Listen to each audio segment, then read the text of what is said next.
سامعین محترم، یہاں پر سورت کا پہلا حصہ مکمل ہو رہا ہے اور اس پہلے حصے میں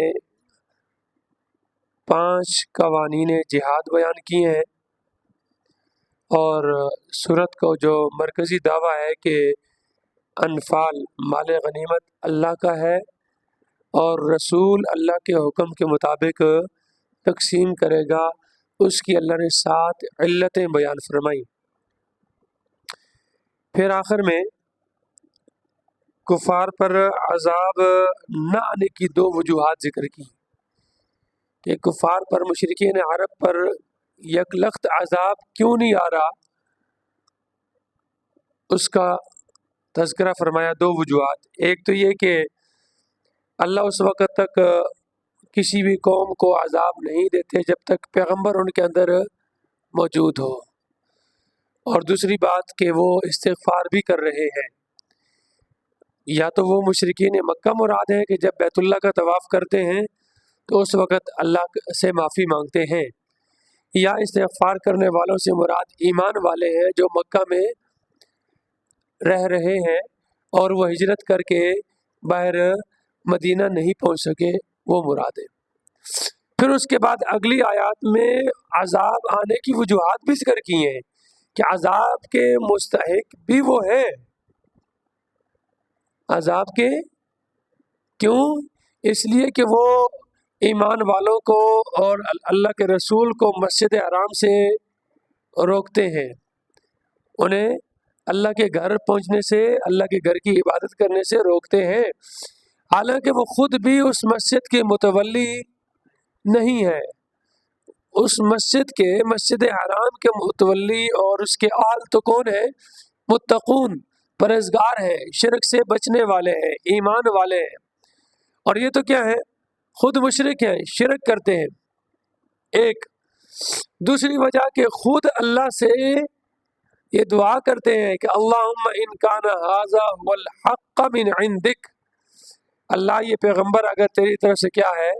سچا ہے، یہ اسلام سچا ہے اور یہ قرآن سچا ہے، فامطر علینا حجارۃ من السماء، تو ہم پر کیا برسا دے؟ پتھر برسا دے آسمانوں سے۔ اور ساتھ ساتھ ان کی نماز وہ کیا ہے؟ صرف سیٹیاں اور تالیاں بجانا ہے۔ تو لہٰذا ان وجوہات کی بنا پر، اسی لیے تو اللہ نے مکہ سے ان کو نکالا، نکلو، اور بدر کے میدان پر انہیں پہنچا کر وہاں انہیں ذلیل اور رسوا کیا، وہاں انہیں نہتے مسلمانوں سے ایک لشکر جرار کو شکست دلوائی اور مقہور اور مغلوب کر کے دکھا دیا کہ میں اللہ یوں بھی کر سکتا ہوں۔ اب یہاں سے اللہ اپنے پیغمبر کو حکم دے رہے، میرے پیغمبر ان کافروں سے کہہ دو اب بھی اگر وہ باز آ جائیں، اب بھی باز آ جائیں، پیغمبر اور اسلام اور پیغمبر اسلام کی طرف بھیجی ہوئی کتاب قرآن کی مخالفت سے رک جائیں، ایمان لے آئیں اور اپنے اعمال کیا کر لیں؟ درست کر لیں، تو اللہ فرماتے ہیں یغفر لہم ما قد سلف، پہلے جو کچھ ہو چکا ہے نا وہ سارے کا سارا اس پر لیک پھیر دیا جائے گا، اس پر کیا ہو جائے گا؟ لکیر پھیر دی جائے گی۔ اللہ اکبر، یہ اللہ کافروں کو کہہ رہا ہے کہ اگر تم اب بھی، اگر اس وقت بھی باوجود اس کے کہ اللہ نے فرمایا اپنے پیغمبر کو ابو سفیان کو کہہ دو اور اس کے پورے لشکر کو کہہ دو، یہ جو قریش کے سردار ہیں ان کو کہہ دو کہ اب بھی اگر باز آ جائیں، کفر میں انتہا کو پہنچنے کے باوجود، اسلام کی مخالفت انتہا کو پہنچی ہوئی ہے، اب بھی اگر باز آ جائے تو ان کے پچھلے سارے کے سارے گناہوں کو کیا کر دیا جائے گا؟ کافروں کے متعلق اللہ یہ کہہ رہے ہیں۔ تو کیا ایمان والا جو اللہ کو مانتا ہے گناہگار؟ ہاں جی، اس کی اللہ نہیں سنے گا، اس کو اللہ معاف نہیں کرے گا اگر وہ معافی مانگے تو؟ ہاں؟ اور یہاں ہمیں پٹیاں کیا پڑھائی جاتی ہیں کہ تم گناہگار ہو، اللہ تمہاری سنتا ہے جی خواجہ شہزاد صاحب۔ اتنی قرآن کی عقدہ پہ ہے. قل میرے پیغمبر آپ فرما دیجئے للذین ان لوگوں کو کفروا جنہوں نے کیا کیا ہے؟ کفر کیا ہے، جو کافر ہوئے ہیں. ان ینتہوا اگر وہ باز آ جائیں اپنے اعمال سے، اپنے کاموں سے، اپنے کرتوتوں سے، یغفر لہم بخشا جائے گا ان کو ما قد سلف جو کچھ پہلے ہو چکا ہے سارے کا سارا معاف کر دیا جائے گا. ہاں، کتنے بڑے بڑے گناہ، شرک جیسا گناہ بھی کیا کر دیا جائے گا، نبی کی مخالفت جیسا گناہ بھی کیا کر دیا جائے گا.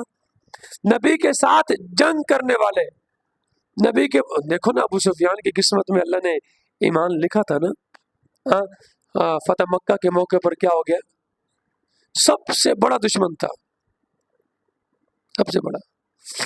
لیکن رب کی تقسیم ہے نا بھائی، ہدایت اللہ کے قبضے میں ہے، کسی انسان کے قبضے میں نہیں ہے. وَإِن يَعُودُوا اور اگر وہ لوٹیں گے یعنی اپنی وہی حرکتیں دوبارہ کریں گے تو یاد رکھو فقد مضت سنت الاولین تو تحقیق گزری ہے عادت پہلوں کی. اللہ کی سنت عادیہ یہ ہے کہ جو شخص بھی اللہ اور اس کے رسول کی مخالفت کرتا ہے اللہ اسے کیا کر دیتے ہیں، رسوا کر دیتے ہیں، ذلیل کرتے ہیں، دنیا میں بھی. اور پہلوں کی حالت، پہلوں کی کہانیاں، پہلوں کے واقعات تمہارے سامنے موجود ہیں، ان سے عبرت حاصل کرو، باز آ جاؤ، اب بھی وقت ہے، اب بھی وقت ہے، باز آ جاؤ. وقاتلوہم اور اگر یہ باز نہیں آتے، اگر یہ باز کتاب کی بات نہیں مانتے تو اللہ فرماتے ہیں کہ ہم نے آسمان سے 4 کتابیں اتاری ہیں اور 5واں ایک ڈنڈا بھی اتارا ہے. وَأَنزَلْنَا الْحَدِيدَ فِيهِ بَأْسٌ شَدِيدٌ وَمَنَافِعُ لِلنَّاسِ. سورۃ الحدید میں جہاں یہ آیت موجود ہے نا، اس سے پہلے اللہ ذرا کھولیے.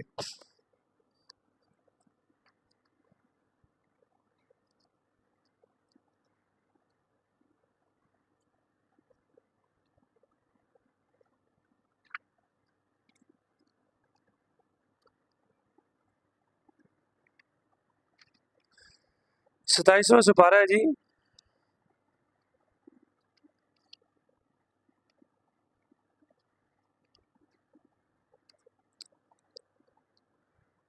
صفحہ نمبر 1294،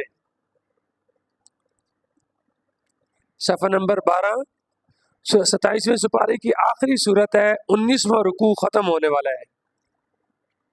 مل گیا جی، 1294 آیت نمبر 23. لقد ارسلنا رسولنا، خواجہ شہزاد صاحب ملا ہے، لقد ارسلنا رسولنا ہم نے اپنے پیغمبروں کو بھیجا، بالبینات کھلی نشانیاں دے کر، واضح نشانیاں دے کر، معجزات دے کر. آپ جانتے ہیں سارے ہر نبی کو اللہ نے الگ الگ معجزات اور دلائل دیے ہیں. وَأَنزَلْنَا مَعَهُمُ الْكِتَابَ اور ان پر ہم نے اتاری ہیں کتابیں. ان پر کیا اتاری ہیں بھائی؟ کتابیں اتاری. ان پر کیا اتاری؟ کتابیں اتاری. والمیزان اور ایک ترازو، ترکڑی اتاری. لیقوم الناس بالقسط تاکہ لوگ انصاف پر قائم رہے. اس کتاب کے ذریعے، اس کتاب پر عمل کرتے ہوئے اور عدل کے قواعد اور قوانین جو اللہ نے بھیجے ہیں نا، ترازو، ترکڑی، انصاف کے قاعدے اور قوانین اللہ نے اتارے ہیں، ان کے مطابق لیقوم الناس بالقسط لوگ انصاف پر کیا رہے؟ قائم رہے. وَأَنزَلْنَا الْحَدِيدَ اور جو آدمی کتاب کی بات نہیں مانے گا نا تو ہم نے لوہا بھی اتارا ہے. لوہا بھی اتارا ہے. کس لیے اتارا ہے؟ فِيهِ بَأْسٌ شَدِيدٌ اسلحہ جنگ کے لحاظ سے خطرہ بھی شدید ہے. اس میں کیا ہے؟ یہ اسلحہ کے طور پر اسلحہ بنانے کے لیے اللہ نے اتارا ہے. تلوار کے لیے اتارا ہے، تلوار سے بناؤ اور اس سے خود بناؤ، اس سے زرہ بناؤ، اور یہ جو سارا اسلحہ بن رہا ہے کس سے بن رہا ہے؟ لوہے سے بن رہا ہے۔ آسمانوں لتھیاں چار کتاباں تے نال ایک پنجواں ڈنڈا۔ جو کتاب کی زبان نہیں مانتا، اللہ اپنے پیغمبر کو کہہ رہا ہے قاتلوہم، ان سے کیا کرو؟ لڑو، لڑو ان سے، ان کو قتل کرو، حتی لا تکون فتنۃ، یہاں تک کہ فتنہ باقی نہ رہے، ومنافع للناس، اور اس لوہے کے اندر لوگوں کے فوائد بھی ہیں۔ فائدے ہیں کہ نہیں بھائی؟ لوہے کے اندر کتنے فائدے ہیں؟ یہ جو ساری عمارتیں بن رہی ہیں کس سے بن رہی ہیں؟ تعمیرات کس سے بن رہی ہیں؟ لوہے سے بن رہی ہیں۔ آپ کی چارپائی کس سے بنتی ہے؟ لوہے سے بن رہی ہے۔ آپ کا چولہا کس سے بن رہا ہے؟ لوہے سے بن رہا ہے۔ آپ کا توا، آپ کے برتن، آج کل اور بہت سارے فوائد ہیں۔ ومنافع للناس، یہ سارا کچھ پیدا کرنے والا کون ہے؟ اللہ۔ وقاتلوہم، اللہ اپنے پیغمبر کو حکم دے رہے ہیں، میرے پیغمبر یہ کتاب کی بات، زبان کی بات نہیں مانتے، قاتلوہم، ان سے لڑو، حتی، اس وقت تک لڑتے رہو، لڑتے رہو، لڑتے رہو، لا تکون فتنۃ، کہ فتنہ کیا ہو جائے؟ ختم ہو جائے، شرک ختم ہو جائے، فساد کف ختم ہو جائے، قرۂ ارض سے، عرب سے، خطۂ عرب سے کیا شرک ختم ہو جائے۔ اور الحمدللہ ختم ہو گیا، لیکن اب دوبارہ پھر عرب والے دوبارہ وہی ہندوؤں کو، پارسیوں کو، ان کو، یہ ایک نیا پروگرام چل پڑا ہے پلورلزم کا، کہ سارے ٹھیک ہیں، اپنے اپنے مذہب، اپنے اپنی جگہ تے سارے ٹھیک ہیں، وہ بھی اللہ نے منع رہا ہے، وہ بھی منع رہا ہے، وہ بھی منع رہا ہے۔ اور اللہ کا قرآن کیا کہتا ہے؟ ان الدین عند اللہ الاسلام، عیسائیت غلط ہے اس وقت، اسلام ٹھیک ہے، یہودیت غلط ہے، اسلام ٹھیک ہے۔ اگر دین ہے کائنات میں اس وقت تو کون سا دین ہے؟ صرف اسلام ہے۔ ہندو غلط ہے، سکھ غلط ہے، سارے مذاہب کیا ہیں؟ غلط ہیں۔ ان الدین عند اللہ الاسلام ومن یبتغی غیر الاسلام دینا، اور جو آدمی اسلام کے علاوہ کوئی اور دین چاہے گا، اختیار کرے گا، تلاش کرے گا، فلن یقبل منہ، وہ اس سے ہرگز قبول نہیں کیا جائے، قرآن کہہ رہا ہے۔ لیکن آج کیا شروع ہو رہا ہے؟ پلورلزم کے نام پر نا سارے اپنے اپنی جگہ تھے، اپنا مذہب نہ چھوڑو، کسی نے کچھ نہ آکھو، ایک یہ بھی بات چلتی ہے نا، تو اپنا نہ چھوڑو تو کسی نے، اور بھائی یہ ہو ہی نہیں سکتا۔ جب آپ لا الہ الا اللہ پڑھو گے تو سب سے پہلے ضرب لگے گی دوسروں پر۔ کلمہ کیا ہے جی حاجی صاحب؟ لا الہ، کیا مطلب ہے؟ کوئی الہ نہیں ہے، 360 الہ نہیں ہے نا، ضرب تو پہلے لگی ہے، ایک تو کر لیا بھائی، اپنا چھوڑنا نہیں تو دوسرے نے چھیڑنا نہیں۔ اور جب حق بیان کرو گے تو حق کیا ہے؟ ایٹومیٹکلی باطل کا کیا ہے؟ رد ہے کہ نہیں بھائی؟ تو یہ کیسی بات ہے جناب، اپنا چھوڑو نہیں تو دوسرے نے چھیڑو نہیں؟ یہ اپنی یہ نئی تکنیک، اپنی جناب علی شیطان کی چالیں ہیں، نہیں سے نہیں چالیں۔ اور بھائی ہمارا دین شروع ہی لا سے ہوتا ہے، ہمارا دین شروع ہی نفی سے ہوتا ہے، نفی پہلے ہے اور اس بات الا اللہ بعد میں ہے۔ لا الہ، کوئی معبود نہیں ہے، کیا مطلب ہے؟ فرشتے معبود نہیں ہیں، جنات معبود نہیں ہیں، انبیاء معبود، یہ آپ تشریح کرتے جائیں نا۔ لا الہ کے اندر جب آ گیا لا الہ، کوئی بھی معبود نہیں، یہ کوئی بھی میں کیا ہے؟ بزرگان دین معبود، بزرگ ہیں، اللہ والے ہیں، نبی ہیں، فرشتے ہیں، جنات ہیں، آسمان و زمین کی ساری مخلوقات ہیں، لیکن الہ اور معبود نہیں ہے۔ الہ نہیں ہے، حاجت روا مشکل کشا نہیں ہے، نفع نقصان کے مالک اگر یہ ساری خوبیوں کا مالک ہے تو صرف اور صرف کون ہے؟ الا اللہ۔ اس بات بعد میں نفی پہلے ہے۔ ہاں، اللہ کے نبی نے تو ان کو نہیں چھیڑا تھا نا، اللہ کے نبی نے تو ان کو بلا کر صفا کی پہاڑی پر ہاں تو سب کو اکٹھا کیا اور ان کو کیا کہا؟ قولوا لا الہ الا اللہ۔ وہ پہلے تقریر آپ کو پتہ ہے، ان سے سارا کچھ پوچھا، میں نے آپ کے درمیان 40 سال زندگی گزاری ہے، کیسے تم نے پایا؟ وہ سارا آپ جانتے ہیں۔ آخر میں کیا فرمایا؟ قولوا لا الہ الا اللہ تفلحوا، لا الہ الا اللہ کہہ لو کامیاب ہو جاؤ گے۔ تو کیوں وہ مخالف ہو گئے؟ آپ نے تو چھیڑا نہیں تھا، آپ نے تو نہیں چھیڑا تھا ان کو، چھیڑیا سی نا، اور اللہ دے بندے چھڑے ہی نا، پہلے ہی آخیا لا الہ، کوئی الہ نہیں، جبکہ وہ الہ کس کو مان رہے تھے؟ لات کو۔ اللہ کے نبی نے لا الہ، کوئی الہ نہیں، جبکہ وہ الہ کس کو مان رہے تھے؟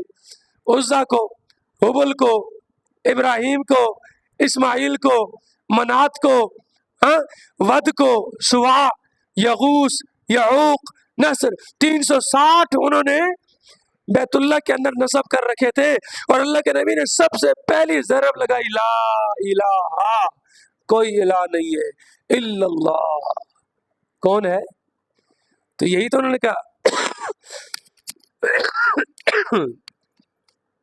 کہا تھا نا اجعل الالہۃ الہ واحدہ، بڑی عجیب بات ہے، اس نے سارے معبود ختم کر کے ایک معبود بنا دیا۔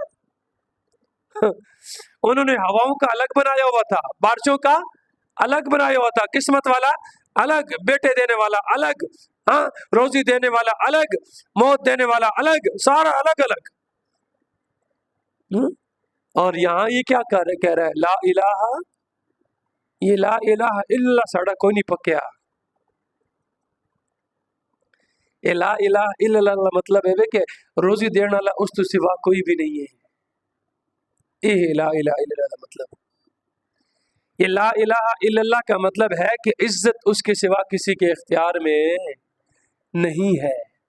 یہ لا الہ الا اللہ کا مطلب ہے کہ مشکلوں سے نکالنے والا اس کے سوا کوئی نہیں ہے۔ یہ لا الہ الا اللہ کا مطلب ہے کہ حاجتوں کو، ضرورتوں کو پوری کرنے والا اس کے سوا کوئی نہیں ہے۔ یہ لا الہ الا اللہ کا مطلب ہے کہ مقدمات سے رہائیاں دینے والا اس کے سوا کوئی نہیں ہے۔ یہ لا الہ الا اللہ کا مطلب ہے کہ جنگ میں، میدان جنگ میں فتح اور نصرت دینے والا اس کے سوا کوئی نہیں ہے۔ اسی لیے تو حضرت عمر رضی اللہ تعالیٰ عنہ نے خالد بن ولید کو تبدیل کر دیا تھا نا، سپہ سالاری سے ہٹا دیا تھا، کہ لوگوں کے ذہنوں میں یہ بات بیٹھتی جا رہی تھی کہ خالد بن ولید جس لشکر میں ہوتا ہے سپہ سالار تو شکست ہو ہی نہیں سکتی، فتح ملتی ہے۔ دیکھیں کتنی باریک بینی سے کہاں ان کی نظر پہنچی ہے، فوراً چینج کر دیا، اور ان کی جگہ پر کن کو مقرر کر دیا؟ ابو عبیدہ بن جراح رضی اللہ تعالیٰ عنہ کو مقرر کر دیا۔ اور انہوں نے بھی یہ نہیں کہا کہ بھائی میں نے اتنی جنگیں لڑی ہیں، اتنے فتوحات حاصل کی ہیں، تو مجھے کیوں ہٹایا جا رہا ہے؟ ہاں؟ اسی جوش جذبے کے ساتھ، جس جذبے کے ساتھ سپہ سالار بن کے لڑ رہے تھے، اسی جذبے کے ساتھ ایک سپاہی بن کر لڑے۔ سمجھ آ رہی ہے؟ یہ لوگوں کے ذہن سے یہ بات نکالنے کے لیے کہ فتح اور نصرت خالد بن ولید کے ہاتھ پر نہیں ہے، کس کے ہاتھ میں ہے؟ اللہ کے ہاتھ میں ہے۔ سمجھ آ رہی؟ قاتلوہم وقاتلوہم، اور ان سے لڑو، حتی لا تکون فتنۃ، یہاں تک کہ کفر ختم ہو جائے، فتنہ ختم ہو جائے، شرک ختم ہو جائے، وَيَكُونَ الدِّينُ كُلُّهُ لِلَّهِ، اور دین سارے کا سارا کس کا ہو جائے؟ اللہ ہی کا ہو جائے۔ پکار صرف کس کی رہ جائے؟ اللہ ہی کی رہ جائے۔ کائنات میں پکارنے والے سارے کے سارے کس کو ہو جائیں؟ اللہ کو پکارنے والے ہو جائیں۔ فَإِنِ انْتَهَوْا، پھر اگر یہ باز آ جائے، پھر اگر یہ اس لڑائی کے بعد بھی اگر یہ کیا آ جائے؟